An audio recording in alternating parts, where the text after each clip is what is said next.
En fait, ce qui est le plus fou quand tu donnes ta vie à Christ, c'est que les problèmes, ils arrêtent pas de se passer dans ta vie, mais juste maintenant, tu as tes yeux spirituels qui sont ouverts, c'est-à-dire que tu vois le bazar des ténèbres dans le monde, tu vois toutes les tentatives de l'ennemi de distraire les gens que t'aimes, de les faire tomber, de les mettre dans des process d'addiction et tout. En fait, tes yeux sont ouverts sur tout. Tes yeux sont vraiment... Tu sais, le moment dans le jardin d'Éden où Adam et Ève, ils mangent le fruit défendu et après, ils se rendent compte qu'ils sont tout nus et ils se cachent.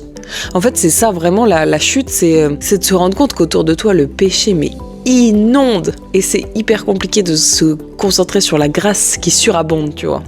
Mais voilà, en fait, tout ce qui est en toi qu'à l'avant, tu supportais bien, tu vois, parce que tu te rendais pas compte que c'était un problème. Et maintenant, c'est des parties de toi que tu détestes parce que tu sais que c'est pas de Dieu en fait. Tu luttes contre ta chair et tout. Bref, je pense que c'est ça le plus compliqué en Christ. Parce que les maladies, on les avait avant d'être en Christ. Les embrouilles, on les avait avant d'être en Christ. Les problèmes financiers, on les avait aussi avant d'être en Christ. Tu vois, donc c'est pas le fait que tu viennes à Christ qui va changer ça, par exemple. Mais en fait, c'est le fait que tu gardes la paix dans les circonstances, c'est que tu dises waouh, on n'est vraiment pas fait pour vivre sur cette terre, hein, vraiment.